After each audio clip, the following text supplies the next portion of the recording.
সবাইকে শুভেচ্ছা। আমি শাহেদ সানি।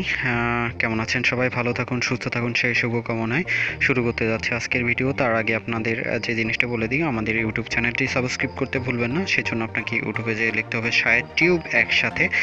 SahedTube যাওয়ার পরে যে জিনিসটা আপনাদের করতে হবে, SahedTube চলে আসলে পরে এখানে সাবস্ক্রাইব করে নিন এবং সাথে বেল আইকনটি বাজিয়ে নিন।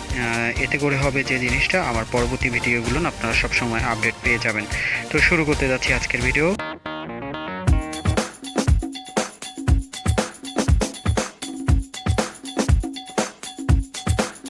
আজকে আপনাদের জানাবো ফরেক্স কি, এটি থেকে কিভাবে 1000 টাকার বেশি ইনকাম করা সম্ভব। আশা রাখি পুরো ভিডিওটি ধৈর্য সহকারে শুনবেন এবং দেখবেন। আর যদি কোনো প্রশ্ন বা মন্তব্য থাকে আমাদের নিচে কমেন্টস বক্সে অবশ্যই করতে পারেন। তবে ফরেক্স শেখার আগে কিছু কথা এবং কিছু তুলনা আমি দিতে যাচ্ছি ক্ষুদ্র ব্যবসার সাথে। ক্ষুদ্র ব্যবসা করতে হলে আপনাকে যেসব জিনিস লাগবে সেগুলো হচ্ছে পণ্য, পুঁজি, ব্যবসার স্থান, লোকবল, মার্কেটিং পলিসি, লাভ লস করার মন মানসিকতা, ধৈর্য, সাহস। আর লস মেনে নেওয়ার মন মানসিকতা থাকতে হবে আপনার 3 থেকে 6 মাস, তবেই একটি ব্যবসা দাঁড়াবে।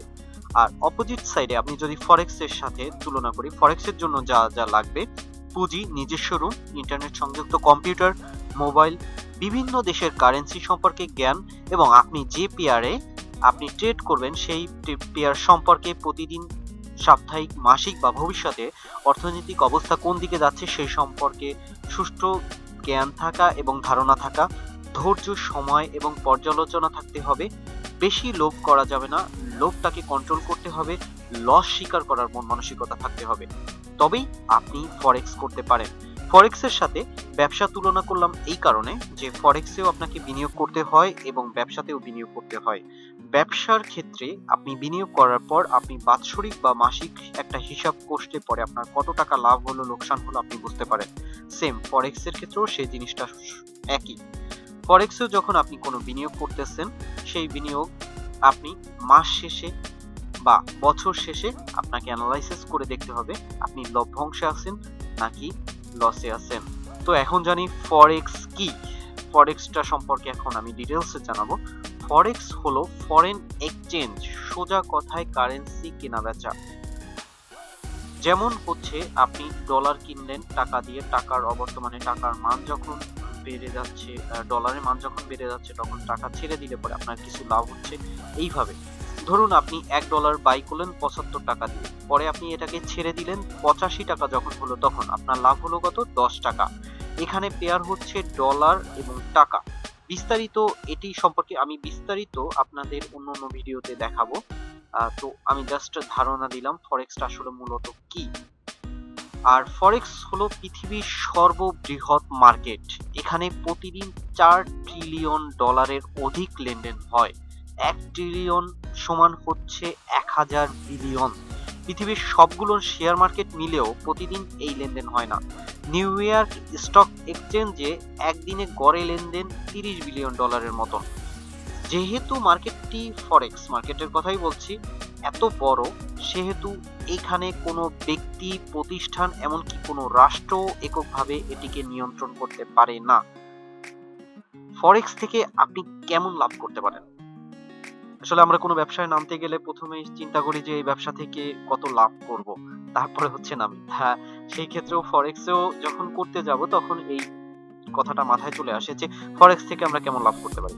আপনি যদি ফরেক্স জানেন, বুঝেন, প্রতিদিন স্টাডি করেন, বিভিন্ন দেশের কারেন্সি নিয়ে আপনার অ্যানালাইসিস থাকে, তাহলে আপনি $1000, দ্যাটস মিন হচ্ছে বর্তমানে 85,000 টাকা যদি বিনিয়োগ করেন, তাহলে ঘরে বসে মিনিমাম প্রতি মাসে 10,000 টাকা থেকে শুরু করে এমনকি 1 লাখ টাকা, 2 লাখ টাকার উপর ইনকাম করা সম্ভব। সত্যি বলছি। হ্যাঁ, সম্ভব সম্ভব সম্ভব। ফরেক্স এমন একটা মার্কেট প্লেস যেখানে 100% নয় 1000% লাভ করার পসিবিলিটি আছে। তবে যতটা সহজ ভাবছেন ততটা সহজ নয়। এখানে সবচেয়ে আসল বিষয় হলো লোভ কন্ট্রোল করা এবং ধৈর্য নিয়ে ট্রেড করা। যদি এই জিনিসটা না থাকে তাহলে আপনিও পারবেন না। ফরেক্সে 100 জন লোকের মধ্যে 90 জন হচ্ছে লুজার, কারণ তারা লোভ কন্ট্রোল করতে পারে না এবং ধৈর্য নিয়ে থাকতে পারে না। আর বাকি 10% গেইনার, কারণ তারা বুঝে শুনে ট্রেড করেন এবং লোভ, ধৈর্য, এগুলো লোভটাকে কন্ট্রোল করে ধৈর্য নিয়ে ট্রেড করা আপনার লভ্যাংশ হলে তখন ছেড়ে দেয়। যদি কেউ ফরেক্সের জুয়া হিসাবে নেন, যেমন এখন বর্তমানে ফরেক্সের একটা ভার্সন বের হয়েছে, সেটাকে বলে হচ্ছে বাইনারি অপশন, লাইক দ্যাট জুয়া টাইপের। তা এইটাকে যদি জুয়া হিসাবে নেন, তবে আন্দাজের উপরে আপনি এখন একটু প্রফিট করতেছেন, কিন্তু পরবর্তীতে এই প্রফিট আপনাকে জিরোতে নিয়ে যাইতে সময় লাগবে না। সোজা কথায় ফরেক্স করতে হলে আপনাকে অনেক অধ্যবসায় করতে হবে। আর যারা ফরেক্স করতে চান তাদের মূলত কি কি লাগবে সে জিনিসটা একটু জানিয়ে নিই। অনলাইন ব্যাংক অ্যাকাউন্ট, সেটা হতে পারে পেপাল, নেটেলার, স্কিল, পারফেক্ট মানি, পাইজা। আর ভালো একটি ব্রোকার হইতে হবে, যে ব্রোকারের মাধ্যমে আপনি ফরেক্সের ট্রেড করবেন। ইন্টারনেট তো থাকতেই হবে মোবাইল এবং কম্পিউটারে। মার্কেট সম্পর্কে স্টাডি করতে হবে, ধৈর্য ধরতে হবে, বিভিন্ন দেশের কারেন্সির সম্পর্কে, আমাদের দেশের কারেন্সি আপ ডাউন করে এই রিলেটেড নিউজগুলো জানতে হবে। আর সবচাইতে বড় বিষয় হচ্ছে মিনিমাম ইনভেস্টমেন্ট $100 হলে সবচাইতে ভালো হয়, যদি লস না করতে চান। হ্যাঁ, আপনি $10 দিয়েও শুরু করতে পারবেন, তবে সেই ক্ষেত্রে হবে কি আপনার লস করাটার পসিবিলিটি বেশি থাকে এবং টিকে থাকাটাও মানে খুব একটু দুরূহ ব্যাপার হয়ে দাঁড়ায়। কারণ $10 থেকে আপনার ইনকামের টার্গেট থাকবে আপনি প্রতি মাসে $30-40 ইনকাম করবেন, সেটা তো সম্ভব না। কারণ আপনি তখন বেশি বেশি ট্রেড করতে হবে, আর বেশি ট্রেড করতে গেলে আপনার লস হবে।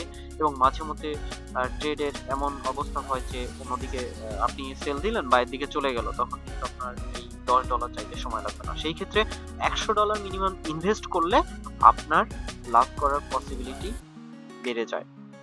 তো আপনারা যারা ফরেক্স শিখতে চান, জানতে চান বা সিগন্যাল পেতে চান, তারা এখনই আমার যে চ্যানেলটি আছে সেটিকে সাবস্ক্রাইব করে রাখুন।